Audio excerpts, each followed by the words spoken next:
Welcome to the channel, welcome to the Division 2, and welcome to the video, guys. And this video is all about the new Exotic Backfire in TU11 and how it puts on that horrible bleed when we reload.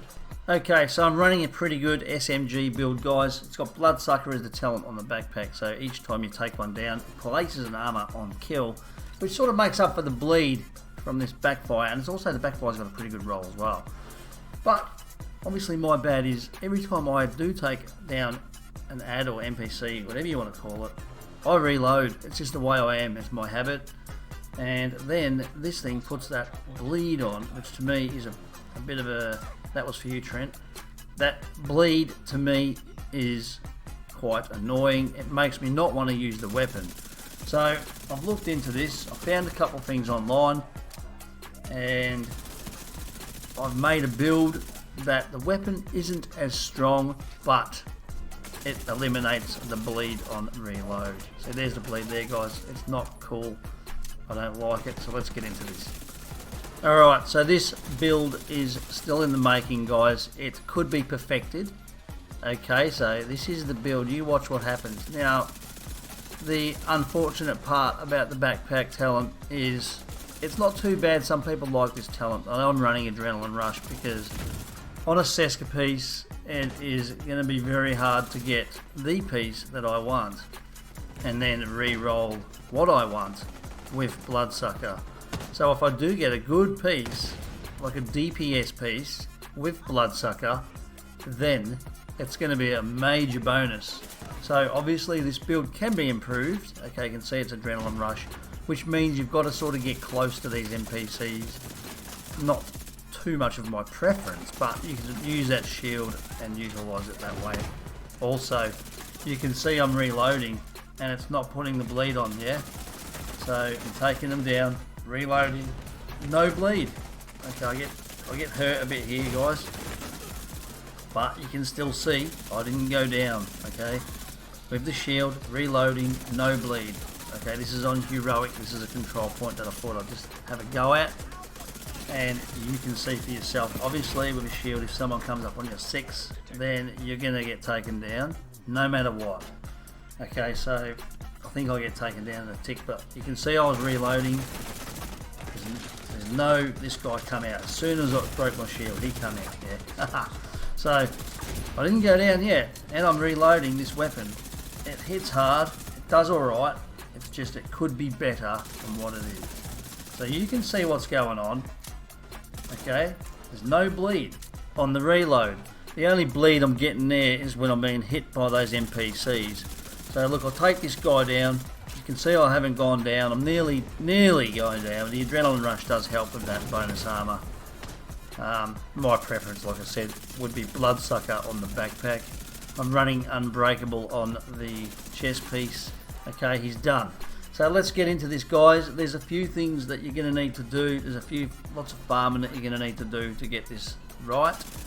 Even for me today, I spent about 5 hours, I think, farming for some stuff. I picked up a couple of decent pieces, but not anything that's really crash hot in my book that would perfect the build.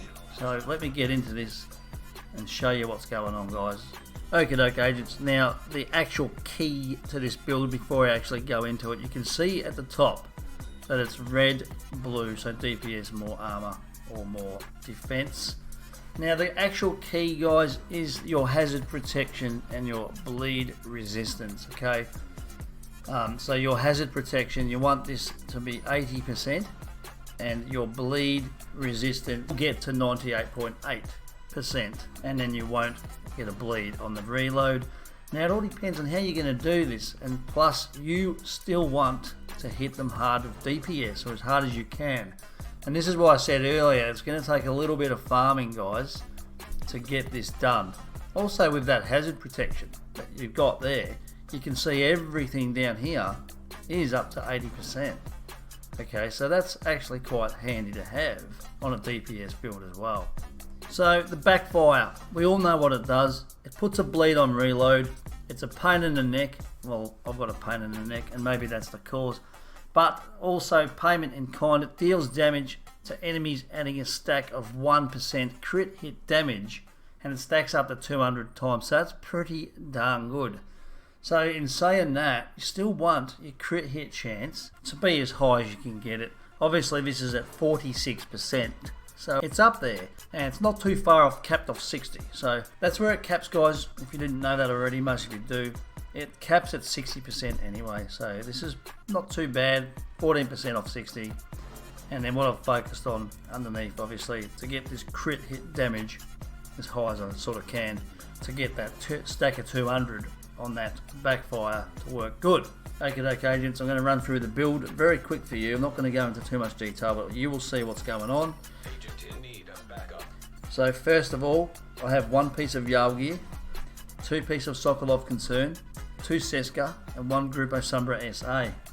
Now, starting with the Yale, you know how to get this Yale. It's in the dark zone. For you who don't like dark zones, pick the right time. You might not get too many cheaters, and hopefully you pick up some Yale gear in there. So you can see I've re-rolled the weapon damage, got as much DPS out of it as I can. Plus one piece is that 10% hazard protection. That is what's going to help in a big way to stop that bleed on that backfire. Also down in the mod slot, guys, bleed resistance is your key. You need two pieces of this on your gear. So this one's not the best, but the next one that I have is a god roll piece, but it works fine. So moving down, guys, this is the chest piece that I usually run with a DPS build. See, you can see the talent has unbreakable, so that's very handy. Also, guys, you can see the Sokolov Concern, it gives me a plus 10% SMG damage plus 15% on the second piece crit hit damage. So it's not a badly rolled piece. Obviously it's got god roll weapon damage, god rolled crit hit damage. I've re-rolled the crit hit damage down here, or it was either that or crit chance, I'm not sure what it was. Pretty sure it was crit damage because I was pumping crit damage on the DPS build. It's a hazard protection. Now this is what you need to do, guys. You need to run 10% hazard protection pretty much on every piece, and this is the second bleed resistance in the mod slot. So the holster, guys, you can see once again it's not too bad a piece. It's the second piece of Sokolov, and I've re-rolled the hazard protection underneath where the crit hit chance or damage was as well. Still keeping that crit hit damage, guys, to try and boost up that 200 stack crit hit damage on that backfire. Okay, so this is one of the Seska pieces. It's the backpack. It's got adrenaline rush on it, guys. Once again, it took about 4 hours to farm this in targeted loot today. So you can see it's not too bad a rolled, but could be better. So the two-piece Seska, you can see, gives you that 10% hazard protection also. That's what we're looking for, guys. We're looking for that hazard protection. Alright, this is what's going to stop that bleed. So also I re-rolled the hazard protection in the attribute there, and I'm pumping the crit hit damage down here in the mod slot. The second piece of Seska, guys, is the knee pads. Once again, there's a lot of room for improvement here, and if you get the perfect pieces, I'm pretty sure this is going to be a very good build. So you can see once again, guys, I've re-rolled 10% hazard protection if you onto this as well. And the last piece, guys, is the gloves. One piece of Grupo Sombra SA. I say it pretty much every time I make a targeted loot video. That one piece of GS, guys, it gives you that 15% crit hit damage. It makes a big difference. Once again, there's room for improvement here also. So you can see, only a little bit, but it all helps. So once again, guys, I've rolled hazard protection down onto this piece. So there it is again, guys. One piece of Yale, two Sokolov Concern, two piece Seska over here, and one piece of Grupo Sombra SA. Once again, it is entirely everybody's choice on what they run down in the skill here, guys. So I do run the shield because, you know, we are going to get a little bit close, especially with that adrenaline rush, so that will help you. Also, I run the Reviver Hive, guys, so if you do go down, this is going to pick you up if you're running solo. If you're running in a team, you've probably got some teammates with healer builds and things like that. That's going to help. Then you can switch up those skills. Alrighty, agents, the last part of the build is for the gunner spec. That's the one I'm running right now, and actually I quite like this gunner spec. It'll give you, killing an enemy grants 10% armor, so that's very handy also. And make sure, guys, if you do have it, make sure you max out your SMG damage. You get 15% increased submachine gun damage if you max that out down there. Once again guys, big thanks to everyone who supports the channel. I hope this helps you guys with this Exotic Backfire build that you want to make. I know like a lot of people want to run the Hunter's Fury gear set with this, but that bleed is just like a pain in the butt. Right guys, once again this clan, just a reminder, is open for PC. We have quite a few members inside, probably around 40. So it's quite active guys, it's a very good clan. We help each other out. If you want to join the PC clan, hit it up, there's the name. Once again guys, big shout out to everyone who supports and subscribes to the channel. If you like live streams, make sure you hit the bell notification. If you haven't subscribed, hit that sub button guys. Turn that thumbs up to blue guys.